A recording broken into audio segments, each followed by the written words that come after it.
This is day 27 of my 6-mark challenge for AQA GCSE Science.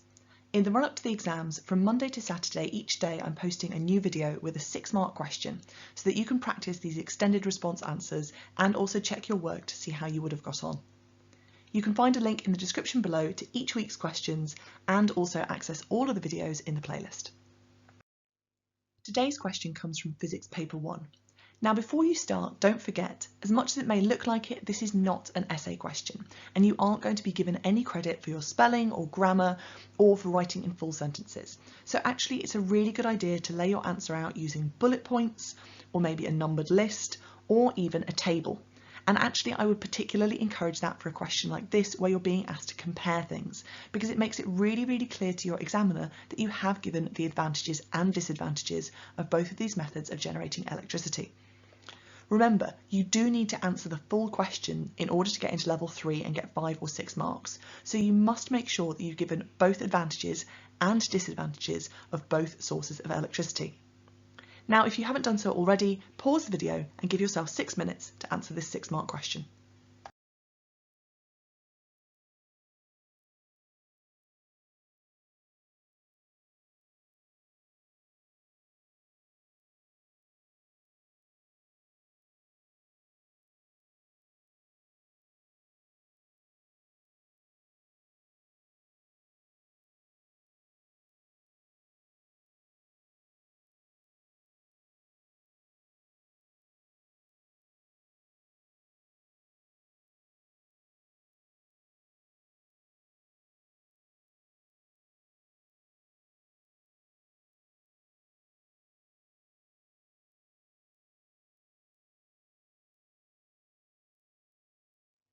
Since I've mentioned it already, let's start off with the fact that wind power is renewable.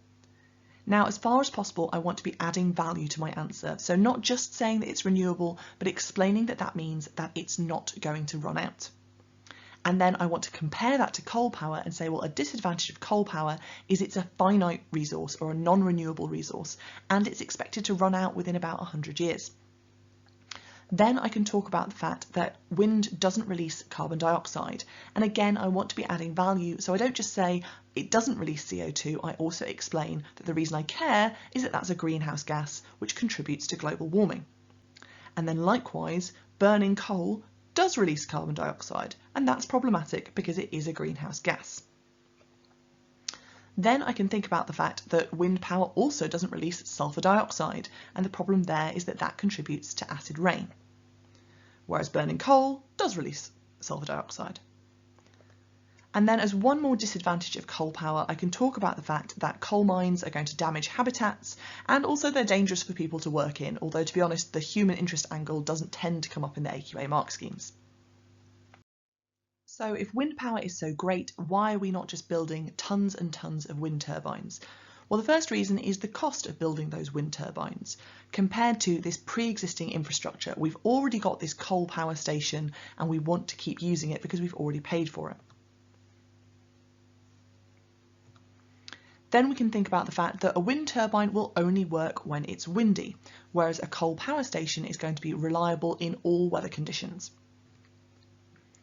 Then we can also think about the fact that wind turbines produce noise pollution, they kill birds that fly into them, and also there's this idea of visual pollution. So some people don't want wind turbines in their back garden because they just think that they ruin the landscape. And then another advantage of coal is that it's a very energy dense fuel. In order to receive 5 or 6 marks for this question, you're definitely going to need to have given both advantages and disadvantages of wind and coal. Also, you're going to need to have some strongly linked reasons in there. So what I mean is not just statements like wind power is renewable, but wind power is renewable so it won't run out, or wind power doesn't release carbon dioxide, which is a greenhouse gas, or wind power doesn't release sulfur dioxide, which causes acid rain, or talking about the fact that an advantage of coal power is that we're using this pre-existing infrastructure which is going to save us money because we're not having to build new technology.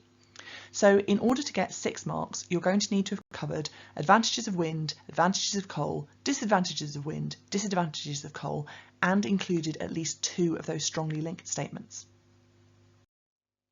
Tomorrow's question is a tricky biology one from the genetics topic.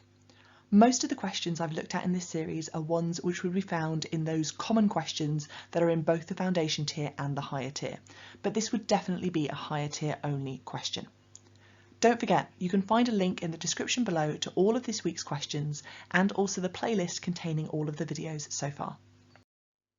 Thank you very much for watching, and I hope to see you again tomorrow for the next part of the 6-mark challenge. If you did find this video useful, then don't forget to like and subscribe for more GCSE Science revision resources coming soon.